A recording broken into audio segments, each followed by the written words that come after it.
Late-night drives were nothing new to me. After all, I'd been a trucker for years, hauling cargo across the country's highways when most of the world was fast asleep. On this particular night, I found myself navigating a stretch of road that seemed to go on forever, surrounded by a thick curtain of darkness that swallowed everything in its path. The only companions I had were the rhythmic hum of the engine and the occasional glint of my headlights on the asphalt. As I pressed on, my eyes growing heavy from hours of driving, a sense of unease began to creep over me. It was the kind of feeling you get when you know you're being watched, but you can't pinpoint exactly where the eyes are coming from. I shook it off, chalking it up to fatigue and the isolation of the road. But then, in the distance, I caught a flicker of movement. My grip on the steering wheel tightened as I strained to see through the darkness. There, by the side of the road, stood a figure, tall, lanky, and utterly out of place in the dead of night. My heart quickened as I approached, and I instinctively eased off the gas.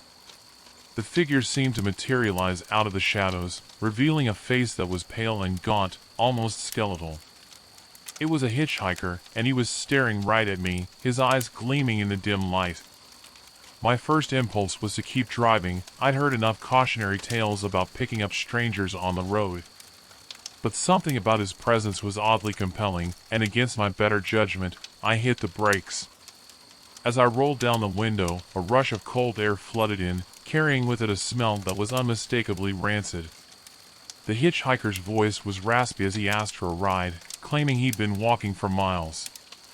I hesitated, caught between sympathy and unease.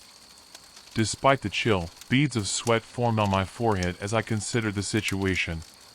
With a shaky nod, I unlocked the passenger door and the hitchhiker climbed in. His eyes never left mine, and the air inside the cab seemed to grow colder, as if his presence was sucking the warmth from the atmosphere. I forced a smile and engaged in some small talk, attempting to ignore the gnawing feeling that something was profoundly wrong. The hitchhiker's responses were cryptic, his speech punctuated by odd pauses and unsettling laughter that sent shivers down my spine. I stole a glance at the rearview mirror and nearly swerved off the road. His reflection was distorted, his features warping and contorting in ways that defied the laws of physics. As we traveled farther, my unease transformed into full-blown dread. The road seemed to stretch on forever, the familiar landmarks and signs becoming warped and distorted. The hitchhiker's laughter grew louder, more manic, filling the cab with an oppressive energy that made it hard to breathe. I realized with a sickening jolt that I needed to get rid of him, to end this nightmare. My fingers trembled as I reached for my phone, pretending to make a call to a friend who was supposedly nearby. I faked a conversation, my heart pounding in my chest as I silently prayed for a way out. To my relief, the hitchhiker's demeanor shifted. He became agitated, demanding that I pull over and let him out. I complied, my hands shaking as I watched him disappear into the darkness. The moment his feet hit the ground, the cab filled with an overwhelming stench of decay, and I slammed on the gas, desperate to put as much distance between us as possible. As the miles stretched on, I realized that I had narrowly escaped something unspeakable. The memory of that hitchhiker, his twisted reflection, and the suffocating dread he brought with him would forever haunt my nights on the road. I had crossed paths with something beyond human comprehension, a presence that reminded me that the darkness can harbor terrors that defy explanation and logic. And from that night on, I drove with a vigilance that extended far beyond the confines of the road.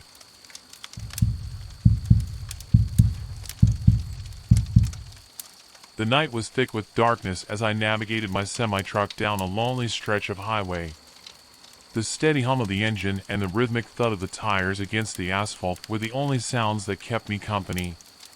The radio crackled with static, and I was left alone with my thoughts as I pushed through the long hours. I had driven this route countless times before, but on this particular night, an unsettling feeling began to creep over me. It was as if the very air was charged with an eerie energy, and every fiber of my being was on edge. I brushed it off as fatigue, a result of hours of monotonous driving in the dead of night. But then, up ahead, I saw it, a figure standing in the middle of the road. My heart leaped into my throat as I slammed on the brakes, the screech of tires cutting through the night. The figure was cloaked in shadows, his silhouette barely visible against the backdrop of darkness. I cursed under my breath and brought the truck to a halt, my hands gripping the steering wheel. As I cautiously approached, I rolled down the window and called out, asking if everything was okay. The figure didn't respond, didn't even acknowledge my presence. My unease grew as I realized that his clothes were tattered, his body swaying slightly in the breeze. It was as if he was lost in some kind of trance. A shiver ran down my spine as I considered my options. Should I try to help him? Should I call the authorities? My thoughts were interrupted when the figure slowly turned to face me. I could barely make out his features in the dim light, but his eyes were piercing, a deep and unnatural shade that seemed to radiate malevolence. I was frozen, caught in a staring contest with those unnerving eyes. A sense of dread washed over me, and I suddenly knew that I needed to get out of there, fast. My foot hovered over the gas pedal, my heart pounding like a drum in my chest. Just as I was about to make my escape, the figure spoke, his voice a low and haunting whisper that sent chills down my spine. "You shouldn't be here," he hissed, his words carrying a weight of warning that sent a jolt of fear through me. Without another thought, I slammed my foot down on the gas, the truck roaring to life as I sped past the figure. My heart raced as I glanced in the rearview mirror. He was still there, his form becoming smaller and smaller as I put distance between us. I drove for miles, the image of that figure and his chilling words burned into my mind. I couldn't shake the feeling that I had encountered something beyond the realm of the ordinary, something that defied explanation and reason. And as I continued down the dark highway, I couldn't help but wonder what kind of unknown horrors could exist in the shadows of the night.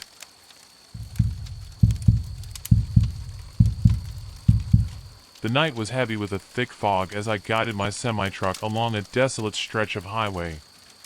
The low hum of the engine and the rhythmic beat of rain against the windshield were the only companions I had in the darkness. The radio emitted occasional bursts of static, reminding me that I was isolated from the world outside. I had been driving for hours, the monotony broken only by the occasional blip of a passing car's headlights. The fog was so dense that it felt like I was in my own isolated bubble, disconnected from reality. But then, out of nowhere, the headlights of a car appeared in my rearview mirror, gaining on me quickly. I tightened my grip on the steering wheel, my heart quickening its pace. The car behind me was too close for comfort, and I couldn't shake the feeling that something was off. As the car drew even closer, I caught a glimpse of its driver, a figure with a pale face and dark eyes fixed on me. My pulse raced as I considered my options. Should I speed up? Slow down? I signaled to change lanes, hoping to give the car more space to pass. But as I did, the car matched my movement, staying right on my tail. Panic surged through me as I realized that this wasn't just a careless driver, this was intentional. I glanced at the clock on the dashboard. It was past midnight, and there were no other vehicles in sight. My mind raced, trying to make sense of the situation. Who was this person, and why were they tailing me so closely? My heart pounded in my chest as I weighed my options. An exit sign loomed ahead, offering a potential escape. I signaled and took the exit, the car still following suit. My heart sank. It was clear that I was being followed, but why? My mind raced with possibilities, none of them comforting. As I navigated the dark and unfamiliar streets, I knew I had to do something to shake off my pursuer. I accelerated, my truck's engine roaring to life as I pushed it to its limits. The car behind me struggled to keep up, its headlights growing smaller in the distance. But just as I began to feel a glimmer of relief, the car suddenly appeared in my side mirror, pulling up beside me. I glanced over and saw the driver, a face twisted in a sinister grin. My blood ran cold as I realized that this wasn't just some random encounter, this was deliberate, and this person was out to get me. Panic surged through me as I considered my next move.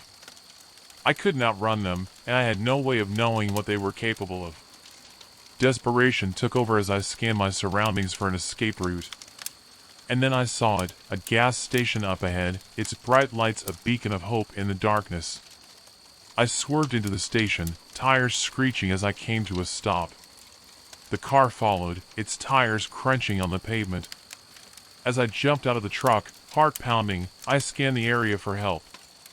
A group of people stood by the gas pumps, their eyes drawn to the unfolding scene. I waved my arms frantically, shouting for them to call the police.